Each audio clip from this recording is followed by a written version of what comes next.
যজ্ঞা, আমি এবার তাহলে আসি, আমায় গুরুকুল যেতে হবে।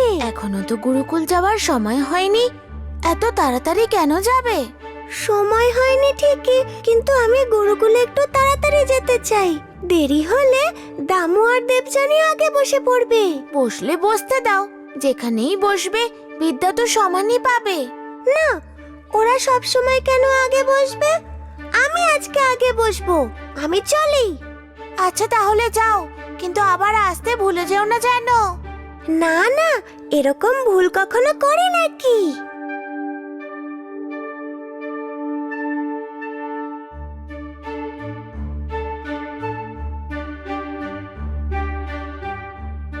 তুলসী, তুলসী, হ্যাঁ যাই। আরে কোথায় গেলে? তাড়াতাড়ি এসো।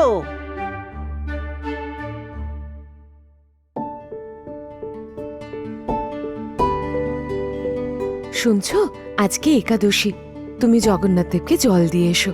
আমি পায়েস বানিয়ে রেখে দেব, তুমি এলে আমরা দুজন একসঙ্গে খাবো। আচ্ছা ঠিক আছে, আমি তাহলে এখন আসি।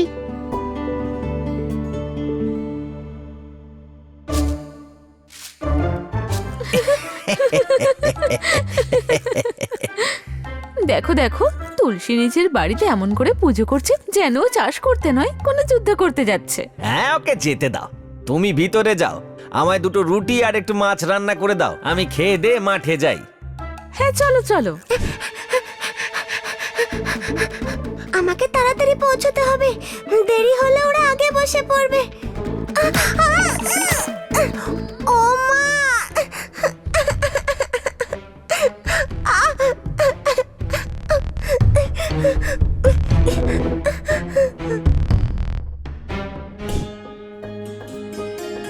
তুলসী, তুলসী, আরে কোথায় গেলে তুমি?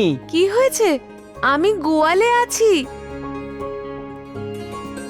দেখো, আমি তোমার জন্য কি এনেছি। ও মা, সোনার হার! কি সুন্দর দেখতে গো। সুন্দর হয়েছে না? এইটা আমি শুধু তোমার জন্যই এনেছি। আমি তো তোমায় কিছু বলিনি, কেন এনেছো? আরে আজ জমিদার বাবুর কাছে ধান বিক্রি করে পয়সা পেলাম যে, ভাবলাম এই পয়সা বাড়িতে রেখে কি লাভ, বরং এই পয়সা দিয়ে তুলসীর জন্য একটা সোনার হার নিয়ে যাই। দেখি দেখি তোমার গলা দেখি, আমি নিজের হাতে তোমাকে পরিয়ে দেব। আজ আসুক একবার, আমিও সোনার হার নিয়েই ছাড়বো। যজ্ঞা, এই দেখো আমার পা কতটা কেটে গেছে। বলরাম, এইসব কি করে হলো? আমি আজকে গুরুকুলের সামনে বসবো বলে তাড়াতাড়ি যাচ্ছিলাম, হঠাৎ করে পড়ে গেলাম। আমি তো তোমায় বলেছিলাম যে আস্তে আস্তে যাও, কিন্তু তুমি আমার কথা শুনলে তো? হ্যাঁ, তুমি ঠিক বলেছিলে। আমি সামনে বসবো বলে ঈর্ষায় অন্ধ হয়ে গিয়েছিলাম, কিন্তু আমি আমার ভুল বুঝতে পেরেছি। ঈর্ষা মানুষকে ভুল পথে নিয়ে যায়। আমি এরকম কখনো করব না। আমি জানতাম তুমি নিজের ভুল নিশ্চয়ই বুঝতে পারবে এবং সেই ভুল আর কখনো করবে না। সেই জন্যই তো তোমায় এত ভালো লাগে, আর তাই তো তুমি আমার প্রিয় সখা। এই যে শুনছো, ঘুমিয়ে পড়লে নাকি? আমার খুব জোর ঘুম পেয়েছে, তুমিও ঘুমিয়ে পড়ো। হ্যাঁ হ্যাঁ, তুমি তো শুধু খাবে আর ঘুমোবে, আর তো কিছু নিয়ে তোমার কোনো চিন্তাই নেই। জানো, তুলসীর বর আজ ওর জন্য সোনার হার এনে দিয়েছে। আমার কথা মন দিয়ে শোনো, আমারও একটা ওর মতো সোনার হার চাই। কবে আমায় এনে দেবে সেটা বলো। সোনার হার? আমার কাছে অত টাকা কোথায়? আরে তুমি তো সবই জানো, কত টাকার কামাই, সেই দিয়ে ঘর সংসার চালাতে গিয়েই তো সব টাকা শেষ হয়ে যায়। তার মধ্যে থেকে তোমার সোনার হারটা কোত্থেকে এনে দেবো শুনি? আমি একটা কথা বুঝতে পারি না, ওই নিত্যানন্দ আর আমাদের জমি তো একই। ও কি করে এত উন্নতি করছে আর আমরা করতে পারছি না? কি করে জানবো? আমি কিছুই বুঝতে পারি না। আমি কিন্তু বুঝে গেছি, ওরা ঠাকুরের কাছে অনেক ব্রত করে, সেই কারণেই বোধহয় ঠাকুর ওদের উপর সদয় হয়েছে। তাহলে চলো, কালকে আমরাও মন্দিরে গিয়ে ঠাকুরের কাছে পুজো দেব, বোঝা গেল? ঠিক আছে, কালকের কথা কালকে দেখা যাবে, এখন তুমি ঘুমাও তো।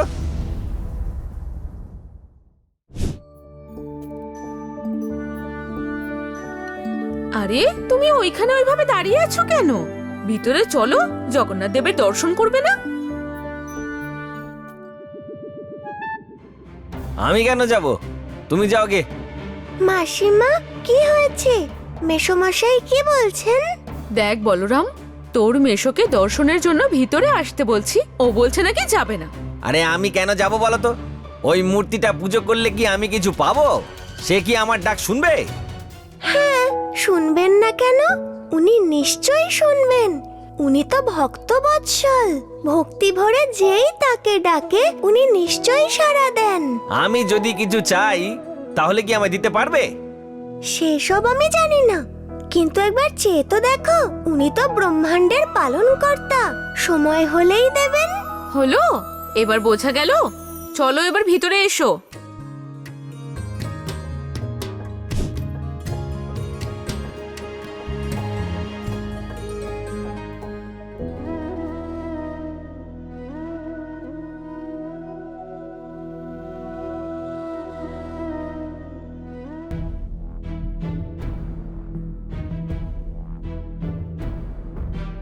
প্রভু জগন্নাথ কেন আমাদের ডাকে সাড়া দিচ্ছেন না? আরে আমি তো আগেই তোমাকে বলেছিলাম, সে কেন আমাদের ডাক শুনবে? যত সব মিথ্যে কথা। আচ্ছা, আমি না হয় মিথ্যে বলছিলাম, কিন্তু বলরাম ওকে মিথ্যে কথা বলছিল। আচ্ছা, মিথ্যে কি সত্যি কাল তার সঙ্গে দেখা করলেই জানতে পারবে, ঠিক আছে? আরে এই তো আমাদের বলরাম তো এখানেই বসে আছে। এই যে বলরাম, তুই তো কালকে বলছিলি ভক্তি আর নিষ্ঠা নিয়ে জগন্নাথকে ডাকলে সে কথা শুনবে। আজকে 1 মাস হয়ে গেল আমরা স্বামী স্ত্রী মিলে ওনার পুজো করছি, ওনাকে ডাকছি, তাহলে সে কেন শুনছে না বলতো? উনি শুনবেন। তুমি আরো কয়েকটা দিন পুজো করো। না না, আমি আর পুজো করতে পারবো না। আজ থেকে সমস্ত পুজো পাঠ বন্ধ। চম্পা, চলো বাড়িতে, চলো চলো চলো। জগা, উনি তো আমার উপর রাগ করে চলে গেলেন। তাহলে তুমি কি বলছো? ওদের ইচ্ছে পূরণ করে দেব? তাহলে শোনো, আমি বলছি কি করতে হবে।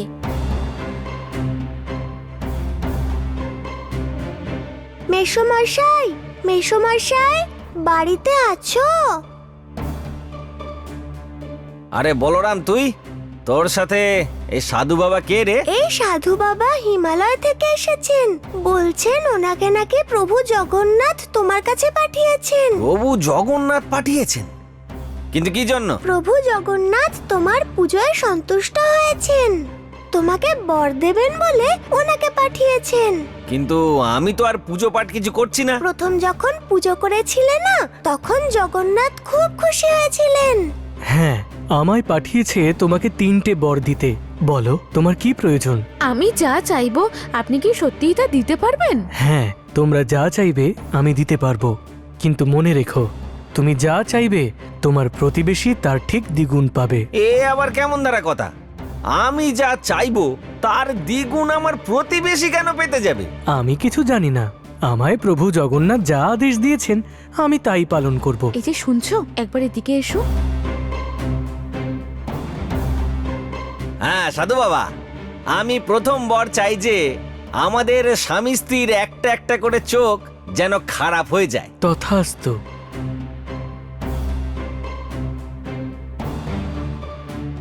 না, আমি সারা দিনে মাত্র একটাই বর দিতে পারবো, আর কিছুদিন পরে এসে দ্বিতীয় বর দেব।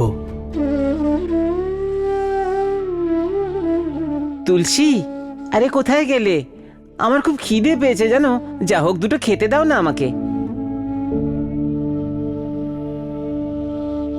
এই তো আমি এখানে। তুমি হাত মুখ ধুয়ে বসো, আমি খাবার নিয়ে আসছি।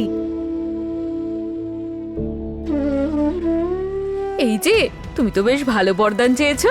ওদের এই অবস্থায় দেখে আমার তো বেশ মজা লাগছে। হ্যাঁ, আমারও খুব মজা হচ্ছে।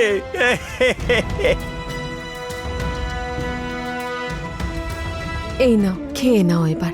হ্যাঁ গো, আমার দুটো চোখ যে খারাপ হয়ে গেল, তাই মনে দুঃখ পাচ্ছ না তো? মনে দুঃখ কেন করতে যাব? বরং ভালোই হলো। আমি এই পৃথিবীর মোহমায়া দেখে ভগবানকেও ভুলে যেতে পারতাম, তাই দেখতে পাচ্ছি না, ভালোই হয়েছে। হ্যাঁ, তুমি ঠিকই বলেছ। এবার আমরা স্বামী স্ত্রী ঘরে বসে প্রভু জগন্নাথ দেবের নাম স্মরণ করতে পারবো। এই যে শোনো, ওরা দুজন অন্ধ হয়ে যাওয়ার পরেও এত সুখে শান্তিতে কি করে আছে? এবারে আমরা কি করব? জয় জগন্নাথ। আজ দ্বিতীয় বরে তোমরা কি চাও বলো? আমার দ্বিতীয় বর চাই যে আমার বাড়ির সামনে একটা বড় দেখে গর্ত করে দিন। তথাস্তু।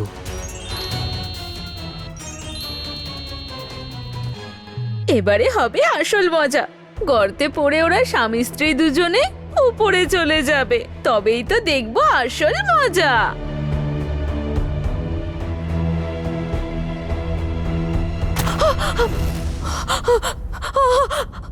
বাঁচাও, কে কোথায় আছো? আমায় বাঁচাও, বাঁচাও আমায়, কে কোথায় আছো? বাঁচাও। দাঁড়ান বৌদি, দাঁড়ান দাঁড়ান, আমি এসে গেছি, কিচ্ছু হবে না। আচ্ছা বৌদি, আপনার কিছু হয়নি তো? না না, আমি ঠিক আছি, কিন্তু তুমি কে সেটা তো আমি জানি না। বৌদি, আমি হলাম সুদর্শন। এই কিছুদিন হলো আমি বাইরের রাজ্যে গিয়েছিলাম, ফিরে এসে শুনলাম আপনাদের সঙ্গে এইসব ঘটনা ঘটেছে, তাই দেখার জন্য এলাম। যাই হোক, তুমি ঠিক সময়ে এসে পড়েছিলে, তাই আমি বেঁচে গেছি। দেখ, এই সুদর্শন এসে সবকিছু গন্ডগোল করে দিল। আরে আমি নিজেও জানি না এসব কি করে হলো, সবকিছু কেমন হঠাৎ করে হয়ে গেল। হ্যাঁ,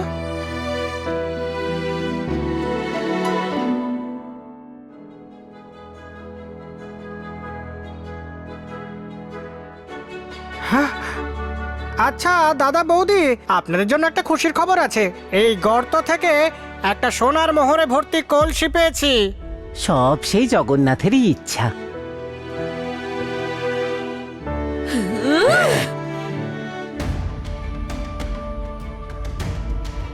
বাঁচাও, বাঁচাও, কে কোথায় আছো? আমায় বাঁচাও। আরে বাবা, তুমি এই গর্তের মধ্যে কি করে পড়লে? হ্যাঁ, আরে কি করে পড়লাম সেসব পরে জিজ্ঞেস করবে, আগে আমায় এখান থেকে বের করো। আমরা এমন বরদান চাইলাম যে ওরা গর্তে পড়ে স্বর্ণ মুদ্রা পেল, আর আমি পড়ে গিয়ে হাত ভেঙে বসলাম। কিন্তু তুমি গর্তে পড়লে কি করে? আমি তো ইচ্ছে করেই পড়েছি, ভাবলাম আমিও পড়ে গেলে হয়তো স্বর্ণ মুদ্রা পাবো। এই যে শোনো, এইবার আমরা এমন বরদান চাইবো যেন ওই স্বামী স্ত্রী দুজন সারা জীবন বসে বসে কাঁদে। মেসোমশাই, মাসিমার হাতে কি হয়েছে? আরে বলরাম, আর বলিস না, একটা গরু শিং দিয়ে তোর মাসিকে গুঁতিয়েছে, তাতেই হাতটা ভেঙে গেছে। তৃতীয় বর হিসেবে তোমরা কি চাও বলো? আর তৃতীয় বর এই চাই যে আমাদের বাড়িটা যেন অর্ধেক ভেঙে যায়। তথাস্তু। আরে চিন্তা করার কোনো কারণ নেই, আমাদের কাছে যত সোনার মোহর আছে তা দিয়ে 10খানা ঘর হয়ে যাবে। আপনাদের জন্য একটা ভালো ঘর তৈরি করে দেব। দেখো, ওদের বাড়ি তো নতুন করে হয়ে যাবে, কিন্তু আমাদের তো এই ভাঙাচোরা ঘর ভাঙাই রয়ে যাবে। আরে বাড়ি বানিয়ে নিলে কি হবে, ওদের চোখ দুটো তো আর ফিরবে না। আচ্ছা দাদা, আরেকটা খুশির খবর শোনো। প্রতিবেশী রাজ্যের একজন বৈদ্যকে আমি আপনাদের চোখ খারাপের কথা বলেছিলাম, তিনি বলেছেন যে উনি আপনাদের চোখ ঠিক করে দেবেন। সবই সেই মহাপ্রভুর ইচ্ছা। জয় জগন্নাথ। শুনলে, সুদর্শন ওদের কি বললো? ওদের নাকি চোখও ঠিক হয়ে যাবে। আরে ও বলেছে তো কি হয়েছে, যে চোখ খারাপ হয়েছে তার কখনো ঠিক হয় না। আরে কোথায় গেলে? তাড়াতাড়ি বাইরে এসো। আরে হলোটা কি? তুমি যে বড় বলেছিলে ওদের চোখ আর কখনো ঠিক হবে না, এসো দেখবে, চলো। ভাই দেখো, আমি দেখতে পাচ্ছি। এই যে দেখলেন তো, আমি বলেছিলাম না যে আপনাদের দুজনের চোখ ভালো হয়ে যাবে? ভালো হয়ে গেল। সব সেই মহাপ্রভুরই ইচ্ছা, তার দয়াতেই তো আমার হারিয়ে যাওয়া সবকিছু আমি আবার ফিরে পেলাম। জানি না তুমি কেমন বরদান চাইলে যে আমাদের ঘরটাও অর্ধেক ভাঙলো, চোখটাও চলে গেল, আর হাতটাও ভাঙলো, কিন্তু ওদের কিছুই হলো না। তুমি কি জানো, গ্রামের মহিলারা এখন আমাকে নিয়ে ঠাট্টা মজা করে। আরে দাঁড়াও দাঁড়াও, তুমি এত কেঁদো না, আমি কালকেই ওই সাধু বাবার সঙ্গে দেখা করব। চুপ করো, আর কেঁদো না, কেঁদো না গো।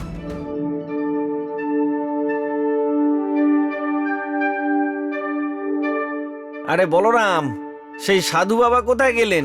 উনি তো হিমালয়ে চলে গেছেন। কেন, কি হয়েছে বলো না? উনি কেমন বরদান দিলেন যে আমাদের প্রতিবেশীর যা যা ক্ষতি হয়েছিল সেই সব ঠিক হয়ে গেল, এমনকি তাদের দুজনের চোখও ঠিক হয়ে গেছে। এক্ষেত্রে সাধু বাবার তো কোনো দোষ নেই।